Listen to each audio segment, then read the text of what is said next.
si Spirit Guide Messenger po. Welcome back po. Okay guys, bago tayo mag-start sa ating reading, gusto ko lang po i-share ngayon muna sa inyo itong chakra. Nag-print out po ako.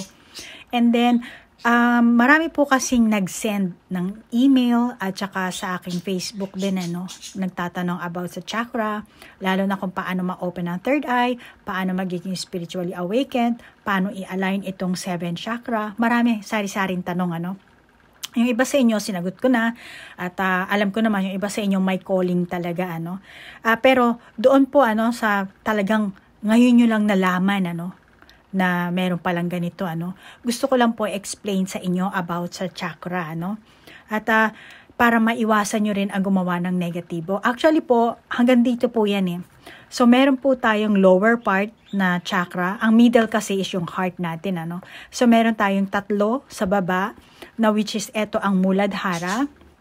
Ito po ang root chakra natin. Nandito yung self-esteem, survival. And then, yung pangalawa naman natin is Swadhisthana. Ito yung sacral chakra, yung sexual desire, yung galit, yung anger mo. And then, itong Manipura, ito naman ay ang solar plexus, willpower, self-acceptance. And then, ito ang heart, ang pinakagitna, So, itong heart natin, ito yung Anahata. Love, compassion, emotion, forgiveness. And then, dito naman yung lalamunan, yung ating throat chakra, which is Vishuddha or Vishuddhini. Marami siya kasi Hindu ang mga dito, Pero sa English, ang tawag dyan is throat chakra, which is, ito ang nagre-refer sa communication, And then, dito, yung third eye, sa noo natin. Which is, ito naman is Ajna or Agna, depende kung ano yan, kayo na bahalang which is, ito yung third eye, ito yung tinatawag dito, yung spirituality, yung awareness mo. And maraming explanation about dyan, At isa na doon ay ang sense of time, okay? Kasi sa third eye mo, marami kang may experience dito, lalo na kapag tumaas ang iyong energy, ang iyong vibration frequency. And then, etong pinakatuktok natin, ito po ang Sahasrara. Ito ang crown chakra. Ito ang pure consciousness. Ito na yung way mo para makakontak ka kay God. Okay? Christ consciousness po ito. Mapapalaya mo na ang sarili mo kapag na-activate mo ito. Pero ang pag-activate nito, kailangan lahat yan ma-activate mo. Kailangan yan ma-purify mo lahat. Okay? So, sabi ko kanina, andito ang center, ang ating heart chakra, So, meron tayong 3 lower and then 3 upper. So, yung lower na chakra natin, kapag ikaw ang tao na mahilig magmura, mahilig kang mag-complain, mahilig ka sa gossip, chismis, maninira, mga negatibong pamamaraan na ginagawa mo, palagi ka naghahanap ng kung anong excuse, meron kang addiction, may pagkagumon ka sa pera, gagawin mo ang lahat para lang masunod yung sarili mong desire, yung self-desire mo, nagja-judge ka sa mga tao, matapobre ka, lahat ng negatibong pag-uugali na andito. So, ibig sabihin, unbalanced ka. Dito ka lang. Pero may tao rin naman na gumagana yung kanilang part dito. So, merong taong ganun na may parte lang ng mga chakra nila ang activate. Meron 3 dito, meron paminsan-minsan eto, dati ganyan siya, tas bukas ganito, So, ang pinaka sa spiritual awaken po, kailangan lahat yan ma-activate mo. Kailangan lahat yan balance. And yung yin and yang mo, kailangan balance din. Yung feminine energy mo at yung masculine energy. Kaya nga pag nagdasal tayo, di ba, nag-i-start tayo sa noo, which is ang ating third eye.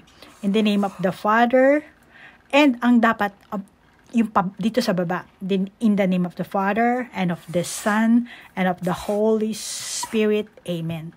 So, eto yan. Cross, sign of cross. Diba? Medyo tabingi. Ayan. Yan ang talaga, In the name of the Father, and of the Son, and of the Holy Spirit. Amen. Okay? So, kailangan balance yan. Paiikutin mo yan. Alam mo yung mayroon laruan ng mga bata, di ba? Parang LAC, yung pag-iihipan, tapos umiikot. Ganon ang gawin mong image visualization dito. So, kailangan yan i-activate mo. Okay? At maraming way para ma-activate mo yan. At naandito na sa crown chakra ang moksha. At naandito naman kasi ang kundalini, yung sinasabing ahas. So, paaakyatin mo yung ahas na yan. Yan, paaakyatin mo siya hanggang sa crown chakra mo. And then, pag umabot naman, pabababain mo naman siya papunta rito. Ganyan. So, ganyan siya. Para ma-balance mo ang iyong lahat, 7 chakra. Actually, marami pang chakra iba, no? Pero ito lang ang pinaka-main na nasa loob ng katawan natin at ang crown chakra is nasa tuktok ng ulo natin. Okay? So, yan ano. At ang sabi kong kanina, dito ang lower part, ano? So, ang upper part naman, yan yung mga positive thinking na tao. Na which is, kailangan maging positive ka para ma-reach mo itong crown chakra. Okay? Kailangan palagi ka naghahanap ng good opportunity, good abundance, kasaganaan, mga ganyan, ano? Ano pa ba?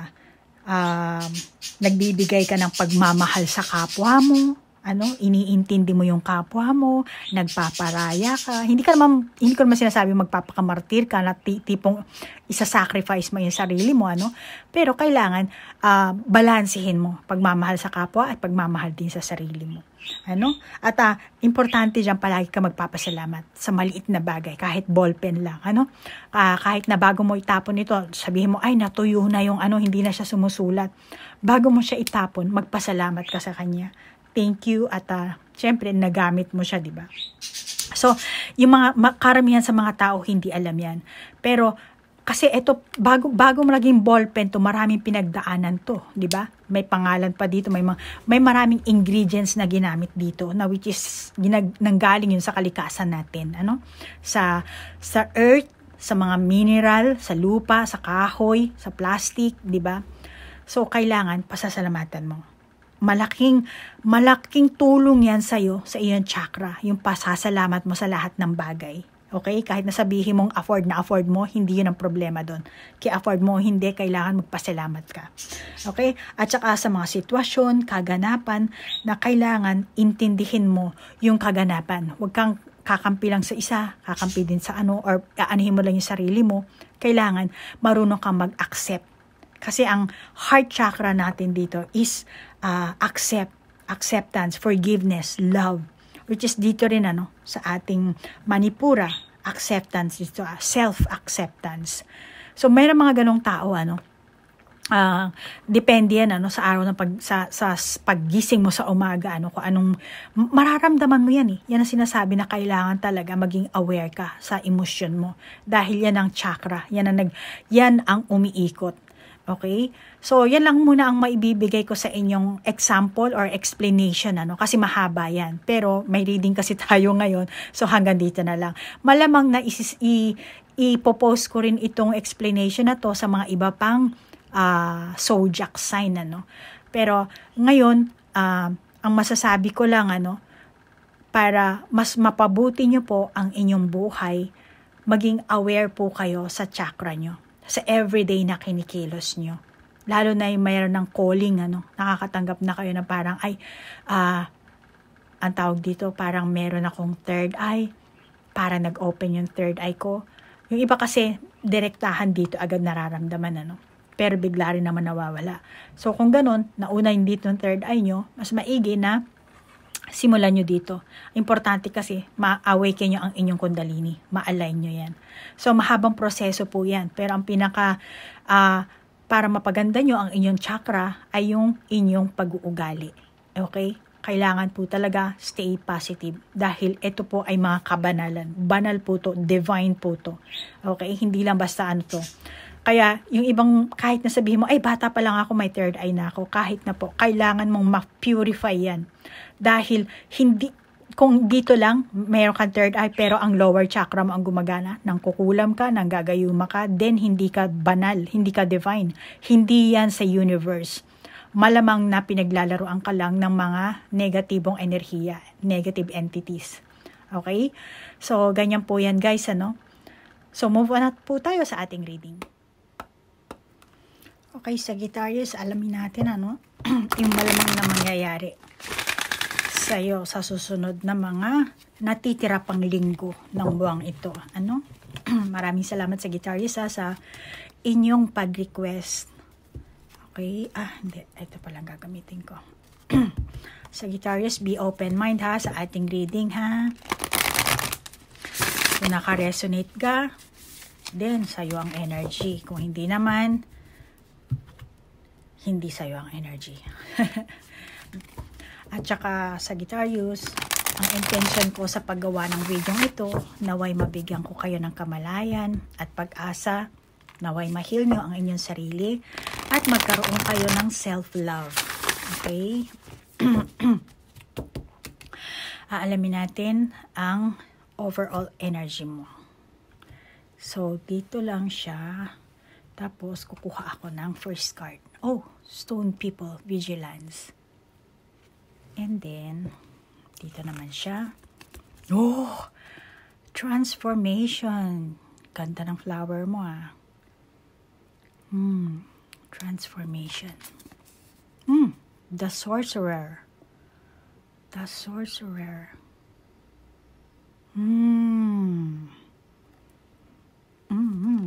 Transformation. Masasabi ko sa'yo overall energy. Siyempre kasama na ang person mo sa love life mo to. Sa mga panahon na to, ang mangyayari sa'yo, malamang na pagkawasak. Bigla ang pagbabago. Siyempre, kasama na dyan yung bigla ang kaguluhan. Hindi inaasahang sitwasyon, kaganapan. At dito parang may tumutulong itim, Pagbabago nga. Hindi inaasahang pagbabago. Transformation. Maaaring break up. Sa mga may karelasyon. Kung mag-asawa naman kayo, hindi man break up, lalayo muna, didistansya ang inyong kapartner, ang inyong person.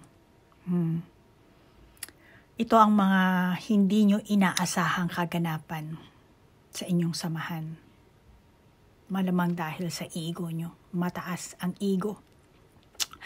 Ikaw, Sagittarius, mataas ang ego mo. Mataas din ang ego ng person mo. Iba sa inyo, pareho kayo. May kung anong kaganapan ang mangyayari sa inyo sa mga panahong ito. At kulang kayo sa kapatawaran. Pag-intindi sa isa't isa. Kaya malamang na padalos-dalos ang inyong mga aksyon na gagawin. Itong galit na nararamdaman nyo ang magpupush sa inyong limitasyon. Parang, ano ba yun? Parang, bakit ako magpapatalo? Bakit ako ang unang magsusorry? Bakit ako? Maraming ganong klaseng bakit ako. Kasi nga dahil sa inyong ego, ayaw magpakumbaba, ayaw magpatalo. Mas pinapairal yung init ng ulo, yung galit. Hindi iniintindi ang sitwasyon. Or kung mag-asawa kayo, ito na siguro ang panahon ng inyong paghihiwalay, yung iba sa inyo. Dati na siguro kayong, matagal na siguro kayong mayroong pagtatalo, hindi pagkakaintindihan, may connection sa pamilya niya, pamilya mo, mga bata, maraming mga taong involved na walang katapusang pagtatalo siguro ito, sobrang sakit ng nararamdaman mo. Dito ko nafe-feel yung sakit na yan. Parang wala yung kapatawaran na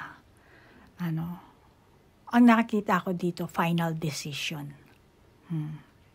Actually, itong transformation, kung titignan mo, magandang color, di ba? Pero napapagitnaan siya. Yung totoong kayo, masasabi ko talagang dapat yung gawin eto, in a good transformation. Pero napapagitnaan kayo ng dalawang madilim na baraha.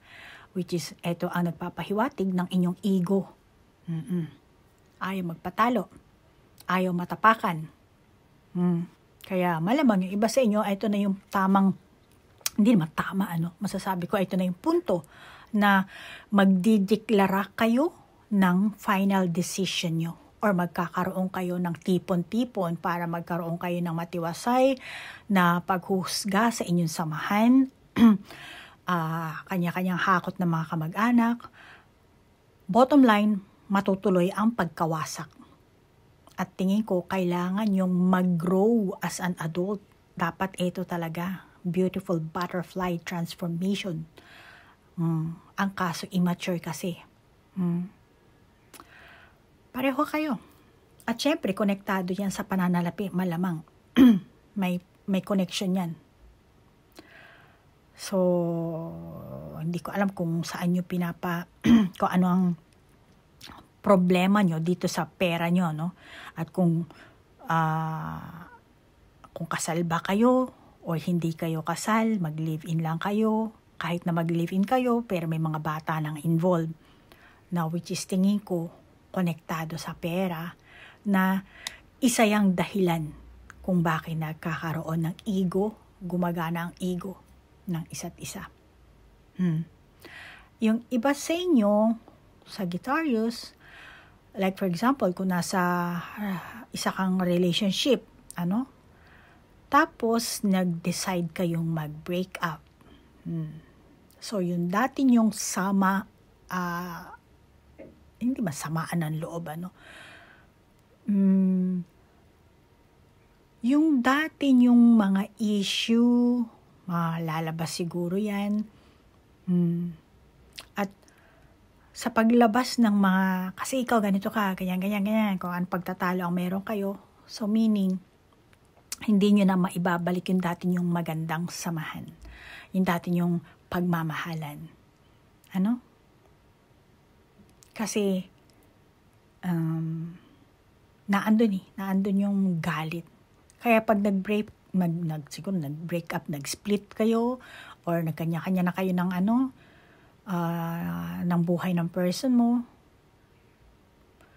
malamang na hindi kayo mauuwi sa friendship. Or hindi man mauwi sa friendship, talagang totally na masama talaga ang loob ng isa't isa. Puno ng sama ng loob na masasabi ko. Galit, puot, hinanakit.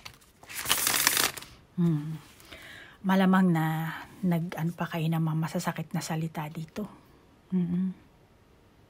Nagpaalitan pa kayo ng hindi magagandang salita. Nagsumbatan. Which is dapat ito. Kaya malamang ito yung kaganapan na mangyayari sa inyo sa panahon ngayon. Sorry lang ha. Akit natin para yan.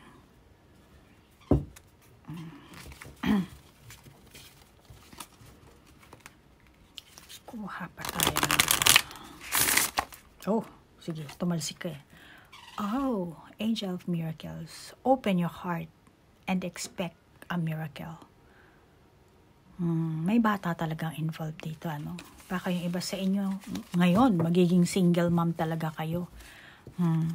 Kikasal man kayo, hindi. Malamang tatahakin nyo, hindi naman single mom, single dad, single parent, ganyan. Tatahakin nyo na kayo na lang ang dalawa ng bata.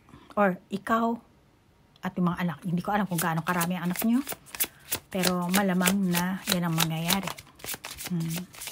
Magkakaroon kayo siguro ng kasunduan na pag-uusapan nyo na dapat ganito ang mangyayari. Pero bottom line, ang nakikita ko dito talaga galit, sama ng loob. Leadership. Set your goals. Sagittarius, yan siguro ang naging decision mo. Maghiwalay na lang. Kasi feeling mo siguro wala nang ibang way. Hindi na mag-work ang inyong relationship. Dalawang baraha. Epiphany, seek clarity, at animal bond. Stand up for all animals. Dito pa siya. Dito. Kasi maliliit itong ating baraha. Ayan. So, dito, masasabi ko, maganda naman tong leadership at saka itong transformation na baraha mo. Ito, Ang masasabi ko dito sa'yo, Sagittarius, kahit ano pang meron kayong samaan ng loob, naglabasan ng mga masasakit na salita, lalo na kung mayroong mga batang involved, Hindi ko alam kung gaano karami ang mga batang involved dyan sa inyong samahan.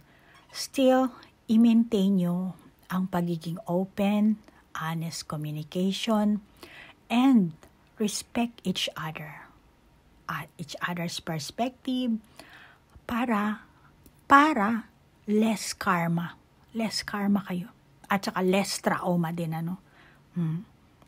yan ang masasabi ko. Actually advice itong lumabas sa inyo talagang meron kayong ganitong klaseng sitwasyon ang bilis lumabas ng excuse ng inyong advice card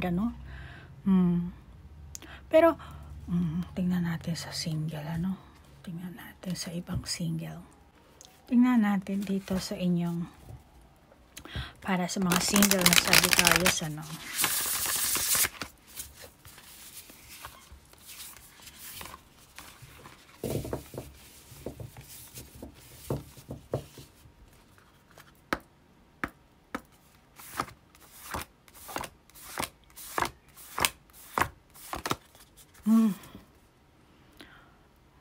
bearing fruit. Para siyang red-pink na color niya, bearing fruit.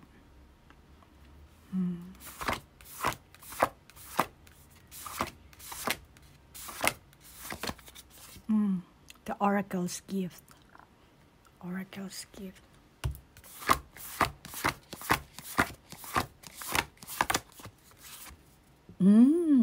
Spirit of gratitude. Spirit of gratitude. Okay. Okay, masasabi ko dito sa inyong baraha. Spirit of bearing fruit. Single na Sagittarius, malamang na meron kang marirealize sa mga panahong ito, marirealize sa sarili mo lang to. Matatanong mo siguro sarili mo na bakit hanggang ngayon wala ka pa ring karelasyon,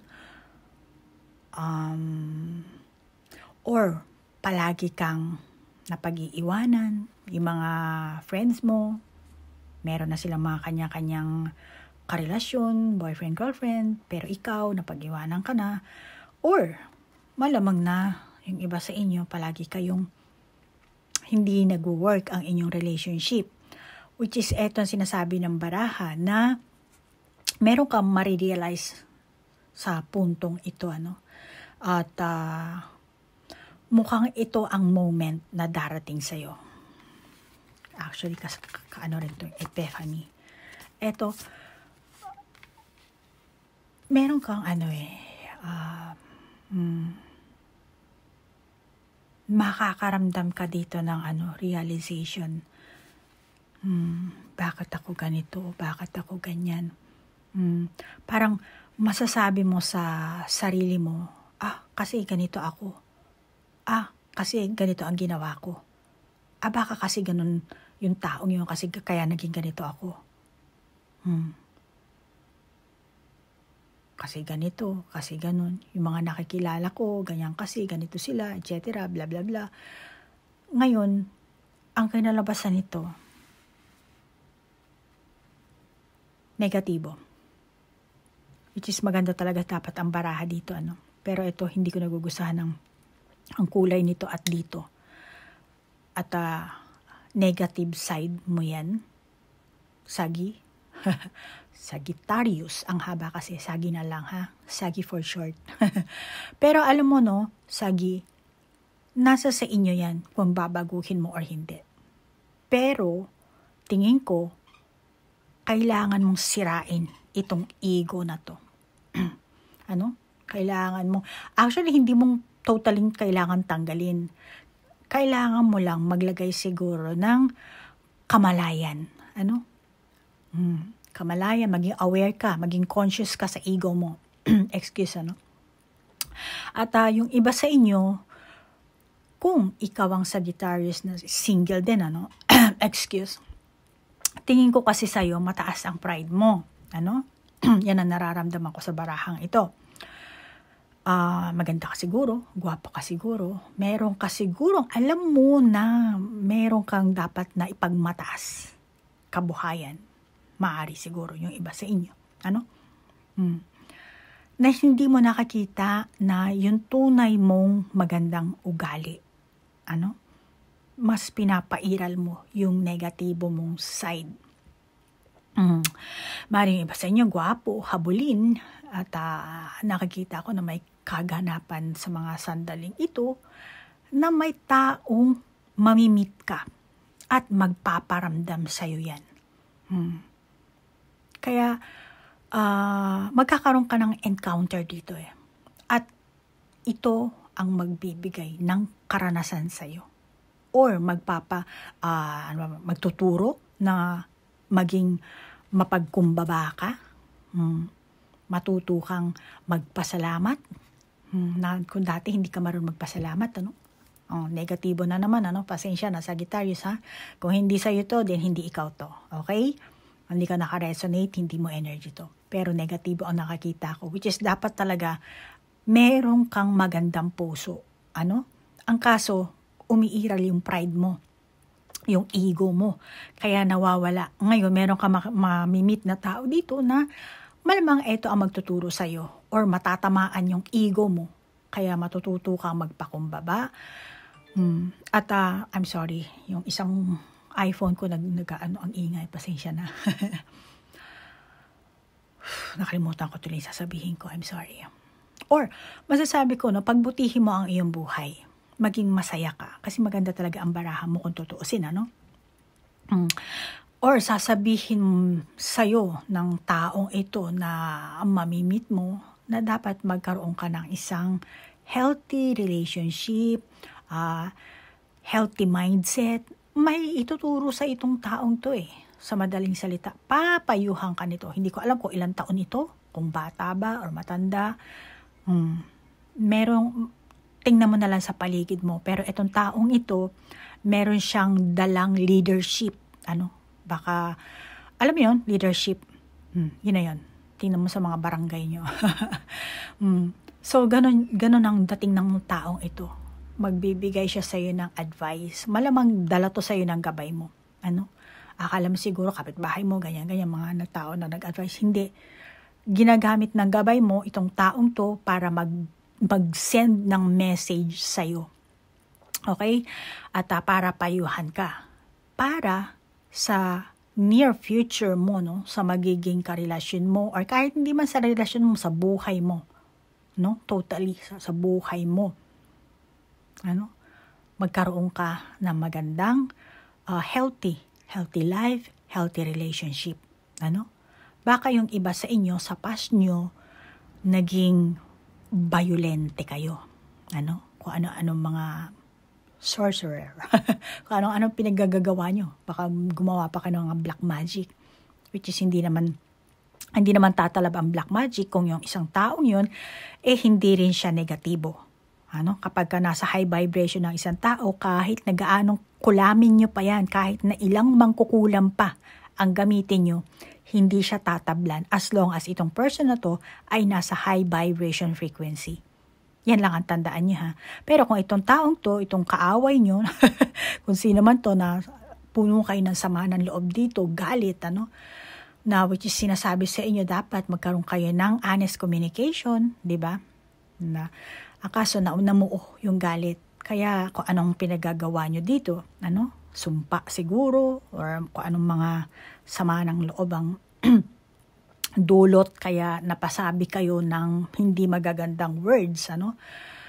Which is, hindi talaga tatablan to pagka positive tong taong ito, no?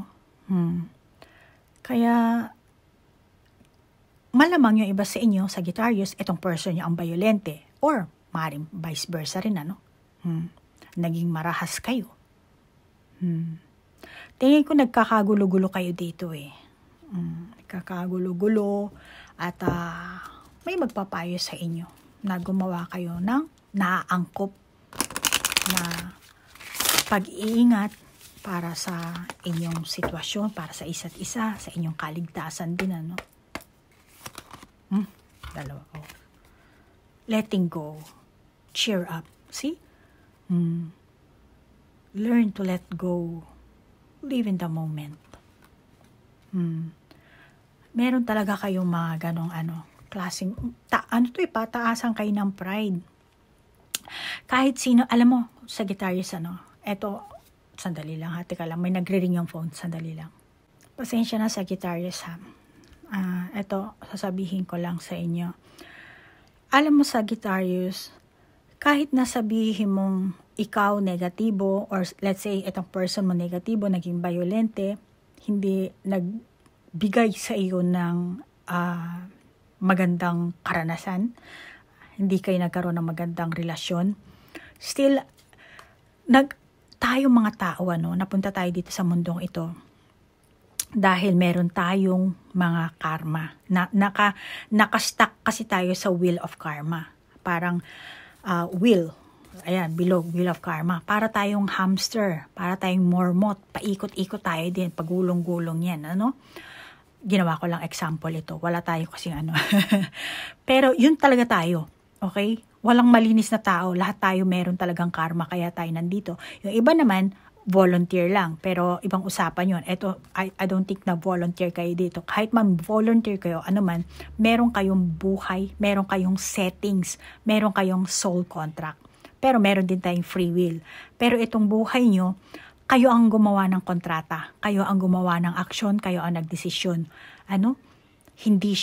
Hindi lang siya, hindi lang ikaw. Pareho kayo. Kaya nauwi kayo sa ganitong relasyon. At kung meron kayong mga samaan ng loob, dahil yun sa inyong ego. Ayaw magpatalo ng isa, ayaw mo rin magpatalo. Kaya namuo. Kaya sinasabi sa inyo ng baraha dito, na dapat respeto. Respeto and be honest. At kung ano man ang paniniwala ng isa, dapat respetuhin. So, yan ang, kaya, magdadala talaga ang universe sa inyo ng tao na magbibigay sa inyo ng advice. At yung taong yan ay may karapatan as a leader. May power ang kanyang words at malamang susundin mo to. Kasi, bakit? Kasi, siguro itong taong to para sa karespeto at dapat paniwalaan yung kanyang mga sinasabi. So, may ganyang tao darating sa'yo at yes, good advice for you. Well, anyway, move on tayo sa iyong money and career. Unahin natin yung trabaho mo, ha, Sagi? Tingnan natin ang iyong trabaho.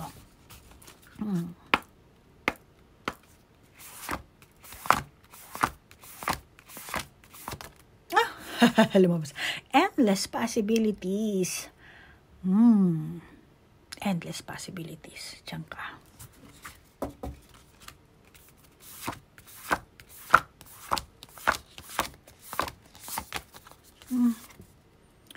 Quieting the mind. Quieting the mind. Quieting the mind. Dito na lang tayo. Kuha na lang tayo ng isa. Hindi na binalasa. Oo, wala na tayong space. Wala na tayong oras. Jajang. Oh, upper world. Okay. Upper world. Upper world. Trabaho mo ang titingnan natin dito. Okay. Upper world. Trabaho mo. Nakikita ko, kasi dito rin bigla ang parang, dito rin, bigla ang pagkawala ng trabaho. Or, pagkagambala sa lugar ng inyong pinapasukan, kaguluhan sa lugar ng inyong trabaho. Yan ang nakikita ko. At yung iba sa inyo, mawawala na yung dati yung trabaho. Dahil magdidesisyon ka na mag-quit dyan. Lalayuan mo na yung trabaho niyan kasi meron ka nang a-applyan na bago.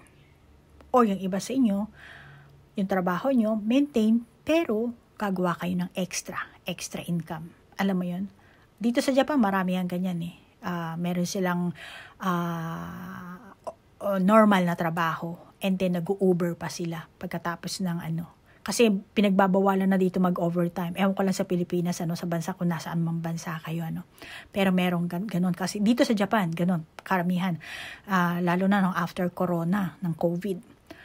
So, eto ang nakakita ko. Naggagawa ka pa ng income. Maliban sa, sa isa pang trabaho mo. Sa main na trabaho mo. Maaring, sabihin natin, isa kang, sa farmers ka nagtatrabaho, sa gugulayan, sa bukid. Pero pa sa extrang income mo, baka nag-YouTube ka pa. Nagre-reel. Ako kasi YouTube lang ako. And ang ako naman, pero sa YouTube ko, ang main na trabaho ko is online fortune teller ako dito sa Japan. Meron akong company na naka-registered ako doon. So, eto ang extra income ko. Ngayon, ikaw rin, Sagittarius, malamang na meron ka ring main work at meron ka pang isang extra work.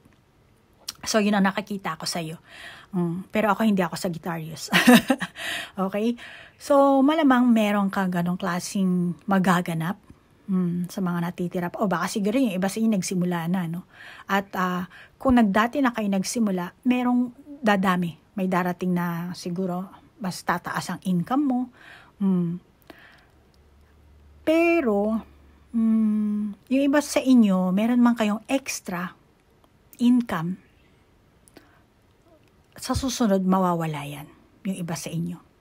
Just like hindi ko alam kung anong extra income nyo. Sinabi ko lang YouTube, dahil ako YouTuber, baka yung iba sa inyo, nag-invest kayo sa online business, meron siguro kayong pinasukan, or kung ano mang klaseng investment ang sinalihan nyo, bottom line, maloloko kayo dito.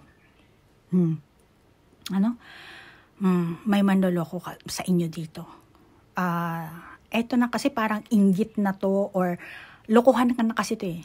Parang iniisip ng taong yon or ng kung sino man yung sinalihan nyo na meron kayong pera. Maganda kasi ang aura nyo, ang dating nyo. Parang ang dating nyo kasi, eto, si Sagittarius mukhang may pera to.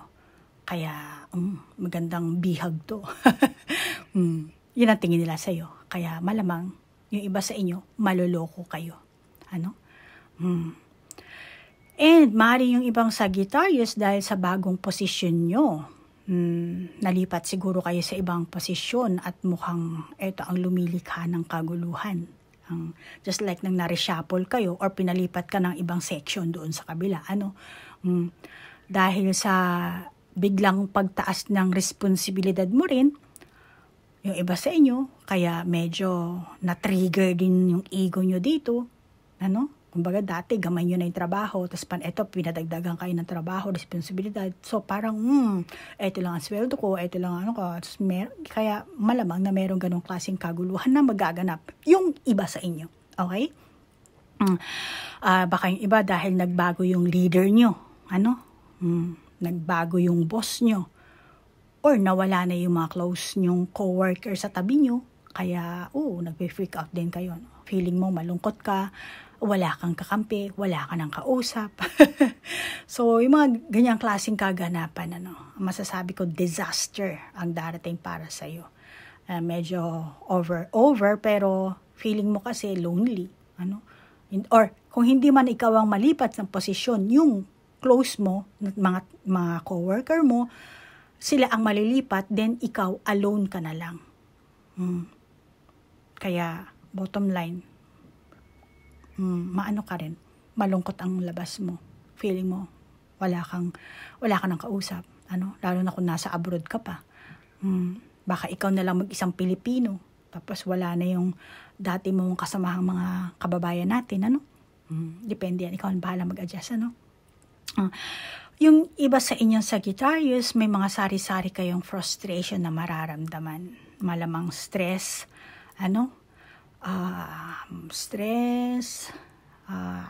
hindi mo naman kailangang ma-stress.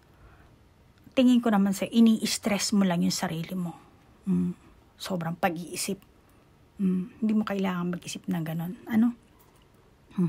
May swerte ka naman. At ang swerte mo yun. Hindi swerte ng ibang tao. Endless possibilities. Ayan. Marami kang swerte. Kaya huwag ka masyado mag-isip. Huwag mong stressin ang sarili mo sa kakaisip ng isip. Okay? Move on tayo sa iyo pagdating sa iyong pera, sa iyong pananalapi.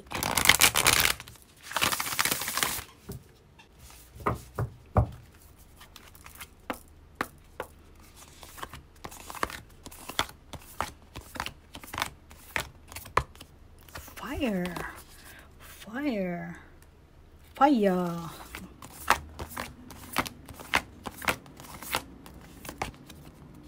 Earth. Fire, earth. Sana water.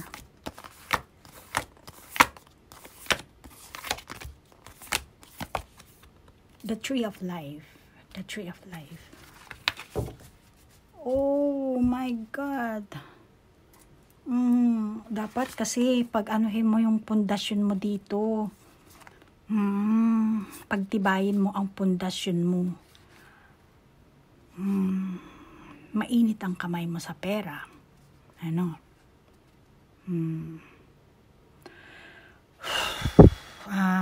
Sagittarius, mukhang mababankrupt ka. Biglaan siguro ito. Biglaan to. Parang meron kang perang isusugal. Meron kang amount na ibibitawan na hindi mo inaasahan. Maaaring bumili ka ng malaking bagay, maaaring gagastos ka ng malaking halaga, or maaaring ibubuhos mo ito kung saan man, ng malaking halaga na. Ito ang sanhi ng pagka-bankrupt mo, Sagittarius. Mawawala yung savings mo, parang pinagkaingat-ingatan mo tong pera mo to. Biglaan. Tingin ko hindi lang ikaw ito may damay-damay to. Baka sumali ka kung saan ba to, ewan. Pero sa kung anong kadahilanan maglalabas ka ng malaking pera at mukhang todo labas ito. Kaya yung pundasyon mo maguguho to. Parang kung kailan naman ako pag-ipon pa, kung kailan naman ako may pera na, hindi mo, kasi sinugal mo sinugal mo to. Parang hindi ka pa nakontento gusto mo pa ng more. Meron ka lang ang savings, parang gusto mo pa ng. Kaya ang advice sa'yo dito ng baraha, kung hindi pa, hindi pa nangyayari, eto mangyayari pa lang naman kasi ito, ano?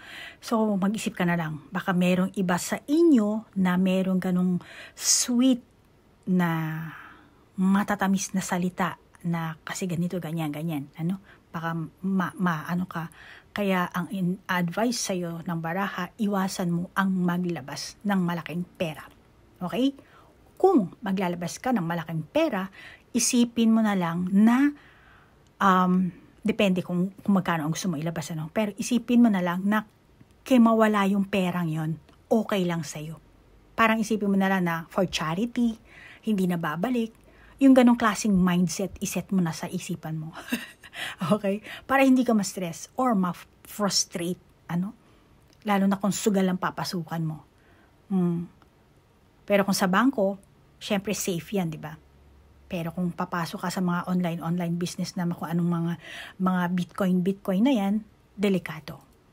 At isa pa, nakikita ko din sa pera mo ang kaguluhan, sisihan, away, palitan ng masasamang salita. Galit talaga. As in, hindi kita mapapatawad. Or kasi ikaw yan, bla bla bla bla. Ito kasi ang mangyayari. Ano? Kaya malamang may gagawin or ginawa na ng kung ano-ano sa past. Kaya ito ngayon ang magiging outcome. Maguguho yung pundasyon na akala mo matibay na pundasyon, which is hindi. Kaya malamang yung iba sa inyo, ito ang magiging outcome. Ano? Pero kung yung iba sa inyo, wala pa, di malamang na mangyayari na kung ano man yung inipon yung pera, yung kukunti na nga lang, pinagkaipon-ipunan ko pa, tapos ganito pa nangyari. Ganun na mangyayari. Mawawala. Na parang bula. Magdi-disappear siya. Ano? Dahil mainit. Gusto nyong more. Gusto nyong parang ano. Kaya kung gusto mo ng more, kailangan iset mo rin yung mindset mo na kapag ganito ang kalabasan, happy. Pag ganito naman ang kalabasan, sad. Diba? Maluloko ka or kikita ka. Kailangan pareho mong tingnan sa dalawang side. Depende na nga lang kung anong papasukan mo. kung saan mo ipapasok ang pera mo. Okay, Sagittarius? So, kayo na ang pahalang mag-adjust, kung ano ang ngayon yung kaganapan na may posibilidad na ganito ang mangyari. Kasi, kung ano ang kilos nyo, this present moment nyo, yun ang magiging outcome kasi. Ilagay mo lang yan sa isipan mo, Sagittarius, ha? Okay? So, for the meantime, hanggang dito na lang ang ating reading. At kung gusto nyo ng personal reading, mag-request lang po kayo. Then, Sagittarius, nagpapasalamat ako sa inyong like, share, comment. At sa mga cross-watcher, thank you po. At naligaw kayo at naglaan po kayo ng oras. Maraming salamat din po sa inyo.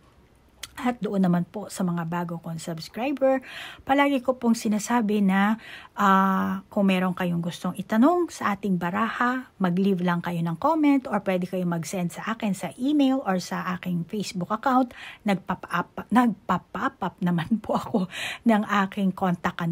At sa description box din po meron. Kaya okay naman po, feel free na basahin yun at hanapin yung aking Kasi marami ako naririnig, ma'am, paano po mag-personal reading? Ma'am, paano ko kayo kontakin?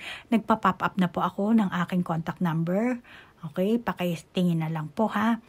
Okay, so, Sagittarius, hanggang dito na lang po. Maraming salamat po sa oras na inilaan nyo. Namaste po. Bye-bye!